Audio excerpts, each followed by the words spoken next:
Autoline Daily is brought to you by Dow Automotive Systems. Learn how we can help you arrive at cost-effective and innovative solutions to your toughest industry challenges at dowautomotive.com. Here are today's top headlines. Chrysler says it will break even next year.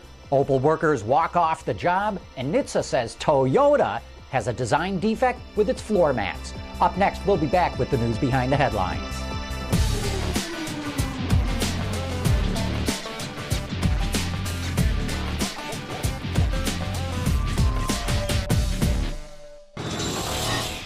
This is Autoline Daily for Thursday, November 5th, 2009, and now the news. Chrysler CEO Sergio Marchionne held a marathon 8-hour press briefing yesterday and made it very clear the company has the cash, the resources, and the plan to turn itself around.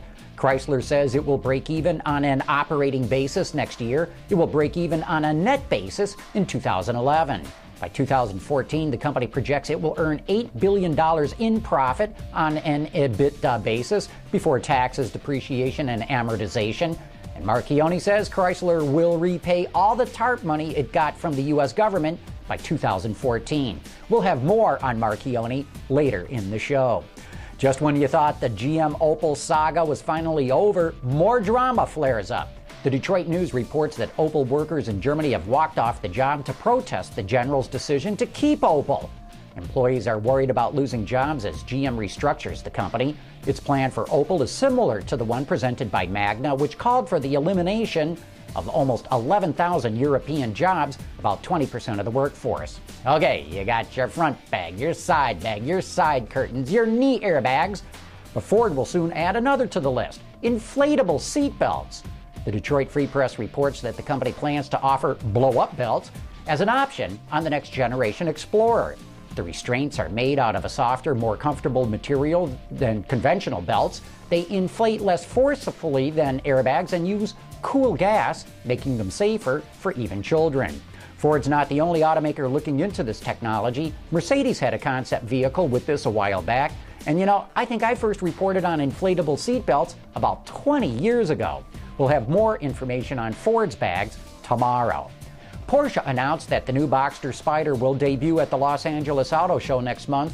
The soft-top convertible is the third model in the Boxster lineup and comes equipped with a 3.4-liter six-cylinder engine with direct injection that powers the car from 0 to 60 in 4.6 seconds. It's also the lightest model in Porsche's lineup, thanks to the use of aluminum doors and other lightweight materials.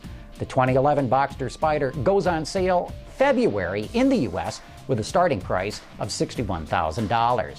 The National Highway Traffic Safety Administration is criticizing Toyota for misleading and inaccurate statements regarding its massive recall over floor mats. According to the Detroit News, the automaker said that the agency found the sudden acceleration in vehicles was only caused by improperly fitting floor mats. However, NHTSA says this misrepresents their findings, which say that drivers should remove floor mats as an interim solution, and that there is still a flaw due to the design of the accelerator above the footwell. Coming up next, you'll get a chance to see Sergio Marchionne make his case about how Chrysler is going to survive and thrive.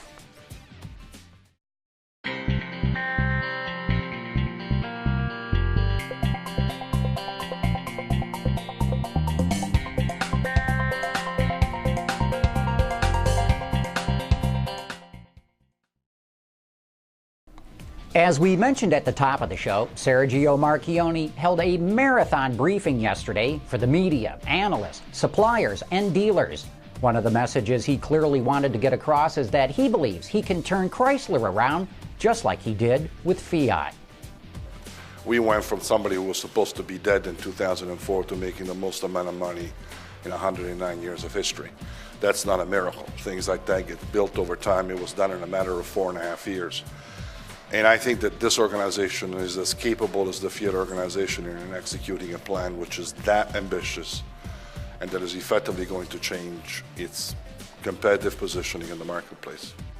Marchionne also drove home the point that Chrysler is actually going to get a lot more new product in its showrooms a lot faster than anyone expected. I think this is an ideal environment for Chrysler to prove itself as a competitor. right? And it's coming, it's got a long way to go. The thing that people are underestimating is the fact that 75% of the product portfolio of Chrysler is going to get touched somewhere between now and the end of 2010.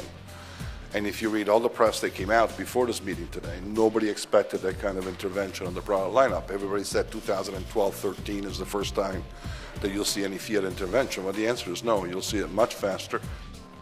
Marchionne made it quite clear that he believes he has the management team in place to pull off this turnaround. And that's why I tried to bring you back to the Fiat story, because I walked into the same zoo, right? I walked into a thing where Business Week and Fortune had pictures of our cars upside down saying they were out of gas and we're done. And I told you that we closed 2008 with the highest profit that we had made in 109 years of our history. These are not miracles, right? I mean, it's been done by people, by men and women who run our businesses. A collection of leaders who are first class, who understand competition, who engaged, who have no fear. And I think we found a group of people here who are willing to engage in the same fashion, and I'm extending it to the extent that I can, the same level of credibility that Fiat has today. Give it to them. They deserve it.